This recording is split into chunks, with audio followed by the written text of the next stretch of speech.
سلامونه. امید لرم چې تاسو ټول به روغ او جوړ یاست او ژوند مو ښه روان وي. د یو نوې ویډیو د یو نوې موضوع سره بیا ستاسو خدمت کې حاضر یم. ملګرو، اوس لږ څه وخت مخکې ما په ټیک ټاک باندې یو ویډیو کتله. په دې ویډیو کې یو ملګری لګیا دی افغانانو ته مبارکي ورکوي او ورته وایي چې تاسو ته ښه خبر لرم.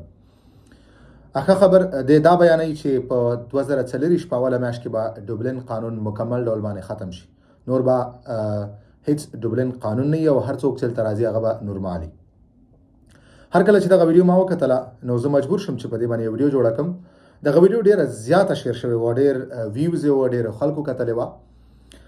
ملګرو، دغه خبر په مکمل ډول باندې غلط خبر دی. داسې هیڅ فیصله نه ده شوې، نه کوم داسې هیڅ قانون تر اوسه پورې پاس شوی دی او نه داسې کوم سیاسیون یا د دولت چارواکي تر دا دمه په د قانون د ډوبلن قانون په اړه باندې خبرې کړې دي.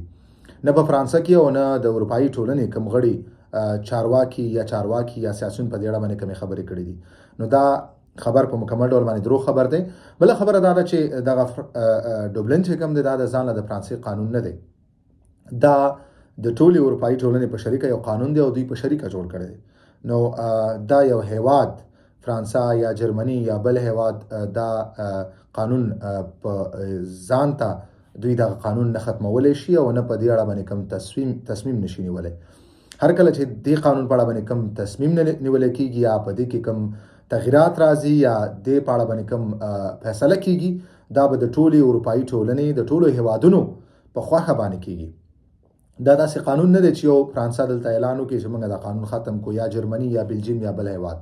نه، دغه قانون د ټولې اروپایي ټولنې په رای باندې جوړ شوی دی. په دغه کې د ټولو اروپایي ټولنې رای شامل او هغې نه بعد دا قانون جوړ شوی دی. نو هیڅ یو هیواد تنها په ځان له ځان باندې دا قانون نه ختمولی شي، نه په دې کې تغییرات راوستلی شي او نه په دې اړه باندې کوم فیصله کولی شي. نو که هر هیواد غواړي دوی به د ټولې اروپایي ټولنې په شریکه باندې په دې اړه باندې کوم فیصله کېږي. نو تر دا دمه داسې کوم خبر نشته دی، نه د فرانسې د هیواد د طرف نه، نه د اروپایي ټولنې کوم چارواکي د طرف نه داسې بیان راغلی دی، نه داسې کوم فیصله شوې ده. نو دې دپاره دغه خبر په مکمل ډول باندې دروغ خبر دی. بل زما نه دغسې خلکو نه چې ځان نه خبرونه خپروي، غلط خبرونه دلته افغانانو ته راوړي، ویډیوګانې جوړوي تر څو لایکونه واخلي یا یو څو ویوز واخلي. دوی نه دا هیله ده چې خدای ته وګورئ، دغسې د ځان نه خبرونه مه راوړئ تر څو تاسو دقیق او کره معلومات نه لرئ. په داسې موضوعاتو باندې ویډیو مه جوړوئ. افغانانو په منځ کې دلته تشویش مه پیدا کوئ او دروغ خبرونه ورسره مه شریکوئ. مننه ملګرو. که کوم ورور پوښتنه لري تاسو خپله پوښتنه ته پرېښودلی شئ. انشاءالله زه به په خپل وخت باندې ستاسو پوښتنو تاسو ته جواب درکړم. ویډیو همدومره وه.